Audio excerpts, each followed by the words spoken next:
को याद कर ही लेते हैं। हालांकि ये बात अलग है कि दुनिया में प्रमुख भाषाओं में एक हिंदी ही अपने आप, अपने देश और अपने ही अस्तित्व के लिए आज लड़ रही है। इस दिन हम हर साल 14 सितंबर को ही हिंदी दिवस मनाते हैं, परंतु क्या आपको इसका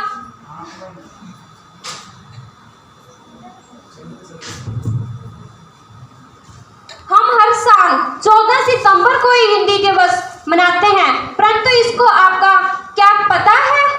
मैं बताती हूँ। 6 सितंबर 1946 को स्वतंत्र भारत के संविधान तैयार करने के लिए ये गठन हुआ था। संविधान के लिए नए कानून बने, नए नियम बने, और परंतु उससे जो सबसे अहम था वो था राष्ट्रीय की आधिकारिक भाषा की मता। हम सब जानते हैं कि बोलियां भारत में सैकड़े भाषाएं हैं, बोलियां हजारें हैं। काफी विचार विमर्श करने के बाद 14 सितंबर 1949 को देवनागरी लिपि में लिखी हिंदी और रोमन लिपि में लिखी गई इंग्लिश आधिकारिक भाषा के रूप में स्वीकार किया।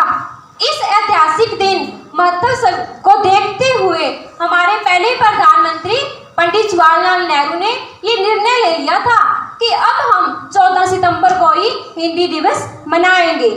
हमने हमारा पहला आधिकारिक हिंदी दिवस 14 सितंबर 1953 में मनाया। ये तो बात रही हिंदी दिवस की। चलो अब हम हिंदी, हमारी राज्य भाषा के बारे में बात करेंगे। प्राचीन भारत हिंदी का बोलबाला था। वहाँ पर हिंदी में कविता लिखनी और संगीत काव्य था। लेकिन आज हम अपने माता पिता को भी मॉम डैड कह के बुला लेते हैं। ऐसा क्यों करते हैं कि हम अपने माता पिता को ही मॉम डैड कह के बुलाते हैं? क्या हमें हिंदी बोलने में शर्म आती है? कंप्यूटर से भी तेज दिमाग चलने वाला चाचा चौधरी, किससे घर घर गुजरे वाले रामायण महाभारत, पंडित जवाहर, बुद्ध तो बुद्धि बलवान, पंडित गंगा राज्य बच्चों के लिए बन जाते हैं प्यारे प्यारे शक्तिमान।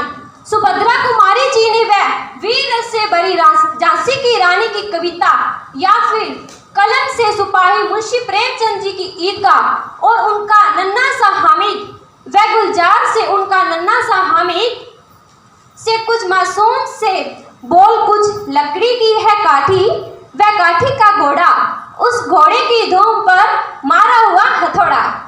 इस बात को याद करते हुए हमारे बचपन और जीवन से अलग पड़ाव से जोड़ती हुई हिंदी मानो हिंदी के जीवन में रस बसा हो। हिंदी मात्र एक भाषा ही नहीं है, ये भारत की समृद्ध संस्कृति का पर्याय भी है, जो कि फिजिक्स से लेकर मॉरिशस तक, कश्मीर से लेकर कन्याकुमारी तक, गुजरात से लेकर अरुणाचल प्रदेश तक, देश से लेकर भौगोलिक सीमाएं और दुनिया भरी में फैली हुई तमाम को हिंदू प्रेमियों के लिए जोड़ने का काम भी करती है। अंत में मैं बस साहिबा जाफर की लिखी हुई भाषा को लेकर कुछ खूबसूरत सी पंक्तियां आपके सामने प्रस्तुत करती हूँ।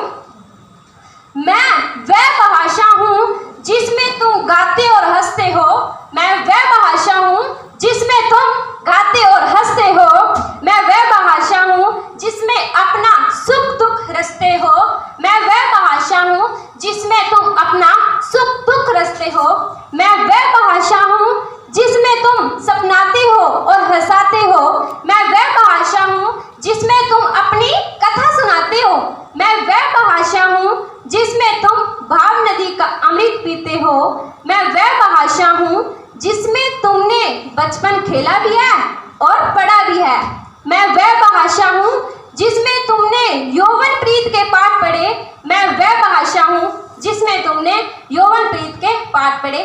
धन्यवाद।